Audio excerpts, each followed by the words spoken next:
Buonasera amici telespettatori e ben ritrovati dopo 2 mesi di stop. Riprendiamo questa sessione di puntate del 2013 parlando di un argomento che è di attualità soprattutto nel mondo sportivo. Parliamo di defibrillatori.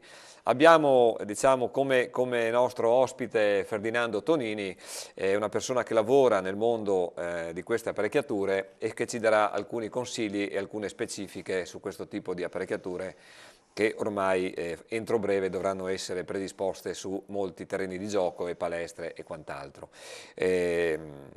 Ferdinando, intanto spieghiamo un attimino qual è il decreto Balduzzi, che è quello poi che imporrà o impone nelle strutture sportive, nei campi di gioco, nelle palestre, l'obbligo di defibrillatori.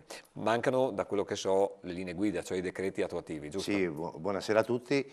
La legge è entrata in vigore il 13 settembre del 2012, è una legge che prevede l'uso del defibrillatore in campo extraospedaliero e soprattutto la legge è stata mirata ad agevolare le associazioni sportive, a fare in modo che le associazioni sportive usino il defibrillatore, perché purtroppo in Italia gli ultimi eventi di morte cardiaca sono successi proprio nel mondo dello sport. È una legge che è attuata, è in vigore, però come sempre mancano le linee guida. Le linee guida prevederanno dove verranno collocati i defibrillatori, chi farà uso del defibrillatore e ci sarà tutta una serie di nozioni che dovranno essere seguite da chi dovrà utilizzare il defibrillatore. Tu pensi che dopo queste elezioni politiche ci sia qualcosa che si muove per avere delle certezze oppure la cosa secondo te si trascina per le lunghe? Ma mi auspico che sia una cosa abbastanza veloce, da quello che si può sentire anche dagli organi regionali che si stanno attivando anche qui in Friuli Venezia Giulia, perché prenda sempre più piede l'uso del defibrillatore appunto in campo extraospedaliero, che andrà a colpire non solo le associazioni sportive ma anche tutti gli istituti scolastici superiori e inferiori, ma pian piano andrà a toccare anche tutti i punti che possono essere collegati al settore turistico e dove ci sono superfici con notevole afflusso di pubblico, anche perché il defibrillatore dove è stato usato ha dato anche dei benefici, ha portato con ottimi risultati a casa anche colui che era stato colpito dall'arresto cardiaco e in alcuni casi se c'è è utile usarlo perché si corre contro il tempo. Correre contro il tempo vuol dire che il defibrillatore deve essere usato nei primi 10 minuti dell'evento e usato con delle manovre particolari previo un corso che viene attuato di 8 ore per l'uso della defibrillazione e la rianimazione cardiopolmonare, può portare veramente degli ottimi risultati. Abbiamo delle statistiche anche in Friuli dove chi è stato defibrillato da un laico, quindi da un soccorritore o da una persona comune formata, ha portato a casa con successo dopo aver defibrillato il paziente, e ci sono delle persone vive che continuano la loro vita tranquillamente. Tu hai delle esperienze col 118, no? Mi dicevi fuori Sì, io ho onda. avuto la fortuna di poter lavorare in automedica. L'automedica è il mezzo più avanzato del soccorso insieme all'ambulanza, che raggiunge gli eventi più critici, quindi parliamo di incidenti, parliamo di arresti cardiocircolatori eccetera. Ho avuto la possibilità di essere formato lì e a mio avviso posso garantire che un defibrillatore dove c'è, se necessita di essere usato, può fare la differenza. Per completezza di informazione diciamo che anche tu proponi la vendita di questi defibrillatori, ma a parte adesso questo aspetto che è secondario per quanto riguarda la nostra trasmissione, mi dicevi fuori onda che chi fa un corso ad esempio BLS poi non è autorizzato a utilizzare il defibrillatore. C'è qualche specifica particolare anche in questo contesto che tu... Sì, per quanto riguarda la certificazione dell'uso del defibrillatore, deve essere certificato dalla centrale operativa del 118 di Udine, e quindi c'è il preposto, quindi il responsabile del 118 che certifica questi defibrillatori, perché c'è un accordo con la regione dove il supervisore di tutto quello che sarà il mondo esterno all'ospedale dei defibrillatori è stato designato il 118 di Udine, quindi il responsabile del 118 di Udine. Ci sono più tipi di defibrillatori, no? Ci sono gli automatici, semiautomatici e altri tipi probabilmente che sono più specifici. Quali sono le differenze sostanziali tra tipo l'automatico e il semiautomatico? Allora, l'automatico generalmente non può essere usato da persone non ospedaliere, cioè che non abbiano un titolo quale dottorato o infermieristico, perché si fa un'azione manuale e il dottore o il rianimatore quando decide di scaricare può scaricarlo manualmente. Invece gli altri, che sono i DAE, che sono quelli semiautomatici, la macchina è preposta per proprio agire quando va a trovare una fibrillazione ventricolare. In quel caso lì la macchina agisce dall'ordine di scarica e quindi per il settore laico, cioè per il settore extraospedaliero, il DAE è quello più consentito, quello ottimale. Facciamo respirare un attimino il nostro ospite, presentiamo un servizio sempre in tema di tutela della salute, vediamo cosa ci racconta il dottor Poser.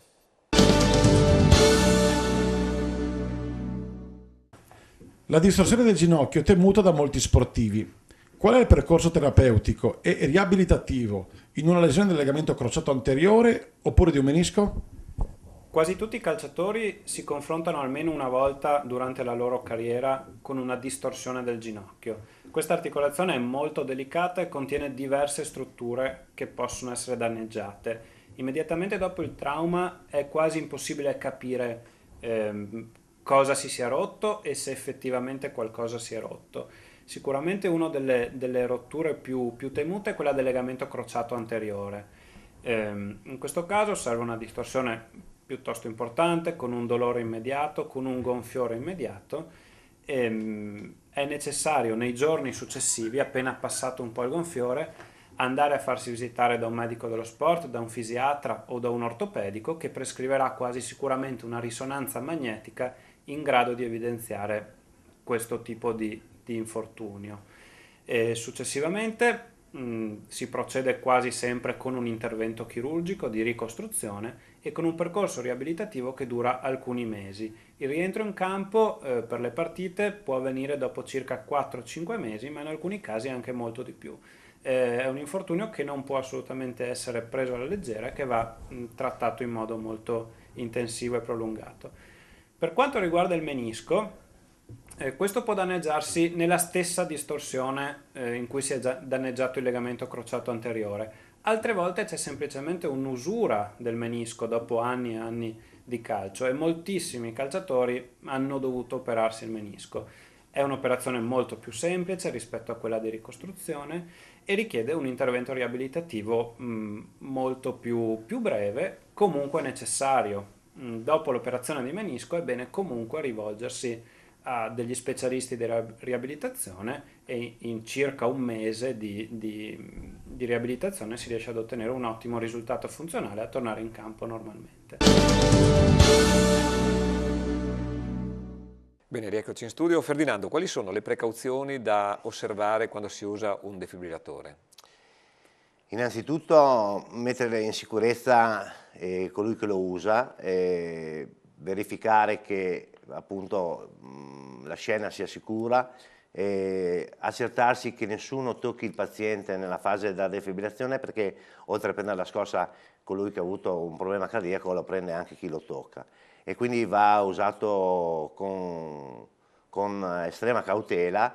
La macchina è comunque predisposta per operare solo se va a trovare delle fibrillazioni che il nostro cuore emette pur spegnendosi nei primi 5 minuti dall'evento dell'arresto cardiaco. Sì, ergo consigliato un corso specifico Sì, per questo tipo di... va fatto un corso certo. di circa 8 ore dove viene fatta una prova pratica, una prova teorica, viene fatto poi un test con delle domande e quindi... Sì, uno ha diciamo, una certa conoscenza poi Esatto. alla fine del corso. Invece, così indicativamente, nelle strutture in cui ci sono questo tipo di apparecchiature, c'è una segnaletica, un'indicazione, un simbolo, qualcosa che dice che lì c'è il defibrillatore? Sì, dove viene collocato il defibrillatore ci sono delle segnalatiche preposte che indicano appunto il defibrillatore stesso e diciamo che maggiormente vengono messi in teche particolari perché così non sono soggetti alle polveri e all'umido, però i defibrillatori di oggi che rappresentano il mercato italiano sono stati ideati per proprio agire anche nelle situazioni più estreme, quindi sono affidabili e sono precisi ed è difficile che si emetta un errore umano perché il defibrillatore non defibrilla se non ha certi criteri per poter defibrillare. Un'ultima domanda veloce. Una media di prezzo per quando questo potrebbe interessare le associazioni che probabilmente saranno indotte a comprare? Il mercato oggi offre tutto, basta aprire internet, troviamo dei defibrillatori da 650 euro in su. Il consiglio che do io è di affidarsi a un'azienda seria, un'azienda che magari ha la possibilità di produrre qui in Italia, che dia in un certo senso un'assistenza, che dia comunque un supporto a colui che compra il defibrillatore. Questo è un po' quello che è il consiglio che tu dai a chi ci segue, a chi sarà intenzionato poi a comprare questo tipo di prodotto. Bene, a questo punto abbiamo chiuso la sessione legata ai defibrillatori, lanciamo la pubblicità e ci vediamo dopo la cosiddetta reclama. Buonasera.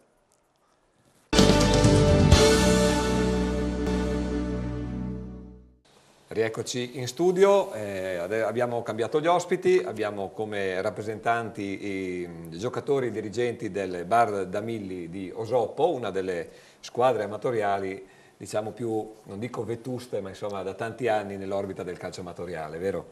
A rappresentarla c'è Ivano Seravalli, Andrea Querini, Giuliano Ciol, Ridolfo Bruno e Gentilini Omar. Buonasera a tutti. Buonasera. Ivano, a Osoppo c'era già una realtà amatoriale molti anni fa che proponeva calcio, adesso poi siete entrati voi, come mai l'esigenza di trovare una nuova squadra che offrisse diciamo, alternative diverse? Sì, infatti noi siamo una squadra che deriviamo dall'arcobaleno calcio, noi eravamo la parte più giovane della squadra che giocava un po' meno e grazie alla DS Osoppo ci ha dato la possibilità di creare una nuova squadra e da lì è partito un po' il tutto.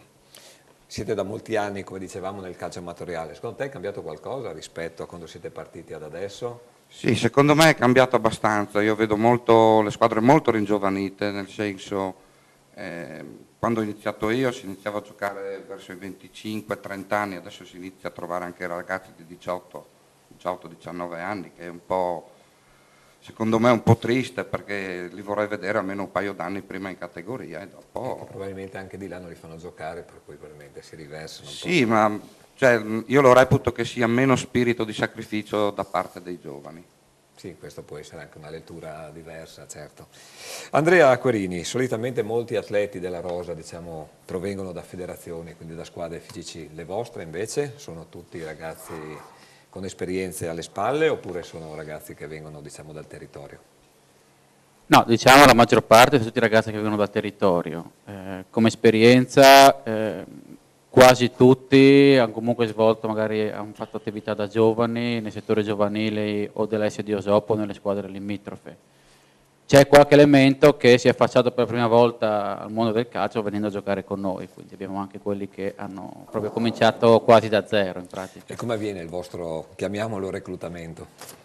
No, il reclutamento avviene semplicemente chiedendoci di venire a giocare, cioè gli amici dei giocatori, un passaparola, dopo logicamente che noi dobbiamo fare le scelte per non trovarci con 30 e passa giocatori logicamente. E ieri sera avete vinto il recupero no? Contro il Braulins. Il Braulins, bravo, no, mi sfuggiva il nome. La classifica si fa più consistente, no? Qualche ambizione quest'anno per tentare il salto di categoria che da anni vi sfugge?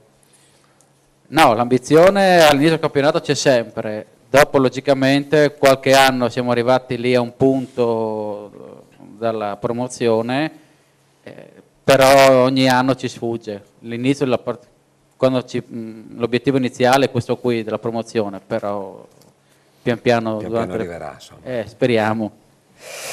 Giuliano, qualche anno fa sei stato protagonista di un bel gesto di fair play, calciando fuori un rigore che era stato assegnato in maniera non corretta dall'arbitro. Come mai hai avuto questo spirito di iniziativa, diciamo, che molti non hanno? In realtà bisogna essere anche onesti, il risultato era già abbastanza ben acquisito, se vogliamo, vincevamo già 2-0. Però onestamente c'era veramente stato dato un rigore un buon metro fuori dall'area di rigore. I tuoi compagni ti hanno insultato, ti hanno applaudito? No, non ho avuto insulti, no, senz'altro. Poi il caso ha voluto che proprio nella respinta poi abbiamo fatto gol lo stesso, quindi era proprio destino. Destino, sì, era segnato in tutti i sensi. Sì.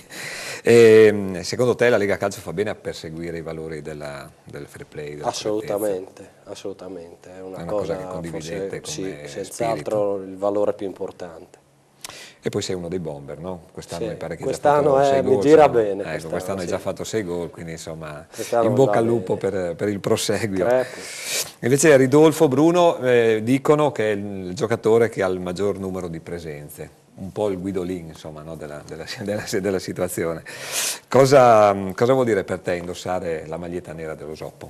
Beh, per me è un orgoglio, anche perché sono del paese, ci si conosce tutti e fa sempre piacere poi vedere anche gente che viene a vedere, ad assistere alle partite. No, tante battaglie, tante soddisfazioni, tante delusioni, però fa parte del gioco. Sì. Bene, parliamo un attimino di rappresentativa e sentiamo al telefono Daniele Tonino che deve proporre, diciamo, la rappresentativa sia di calcio a 5 che di calcio a 11. Daniele, buonasera. Allora, dopo l'esperienza passata della rappresentativa c'è stato un attimo di calma perché ogni cosa non si può insistere tanto, ma adesso penso sia venuta l'ora di ricominciare per ricreare un gruppo, qualche atleta che voglia vedere qual è la realtà anche della Lega Calcio. Ci sono delle nuove opportunità, siccome la Lega Calcio Pecorinare ha dei rappresentanti all'interno della giunta dell'Oxen, ci sono delle opportunità per visitare le regioni italiane e andare a giocare con queste nuove realtà italiane. Logicamente sia per il calcio 5 che per il calcio 11, logicamente ci vuole anche la parte umana che sono gli atleti della Lega Calcio Pecorinare. Sto cercando di comunicare appunto a questi atleti che c'è questa nuova esperienza da provare. Spero che venga recepita il più possibile. Ecco, diciamo che non è la classica rappresentativa dove giocano tutti i più forti, no? No, assolutamente no. Deve rappresentare il nostro movimento. Il nostro movimento si basa sul gruppo, sul far giocare tutti e sulla voglia di giocare.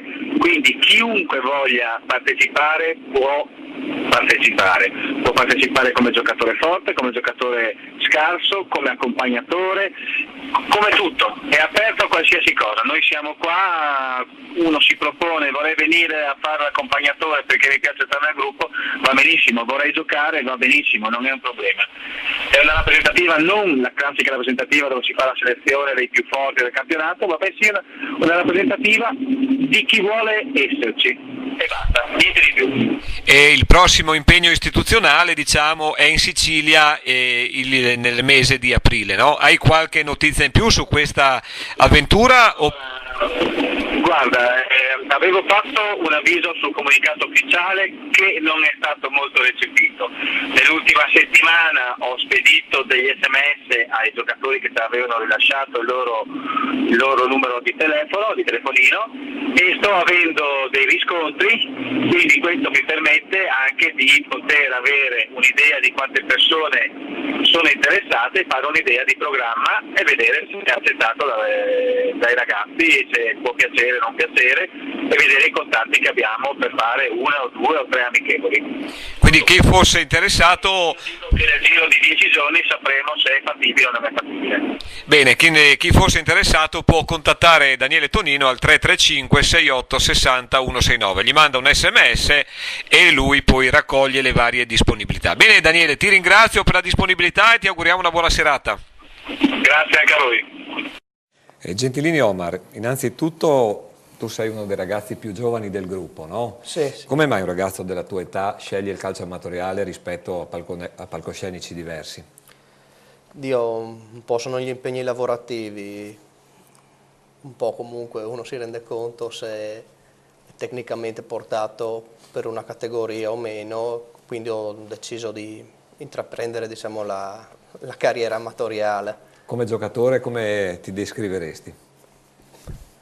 Molto grintoso, questo sicuramente, pecca un po' di tecnica, ma... Qua sorridono, quindi vuol dire che hai colto nel segno. penso di conoscermi abbastanza bene, dai. Giuliano, tu da tanti anni sei nella squadra, no? Quindi c'è qualche filosofo, qualche personaggio, diciamo, che ha lasciato il segno o che lascia il segno nella vostra associazione? Di chi posso parlare? Ce n'è più di qualcuno in realtà.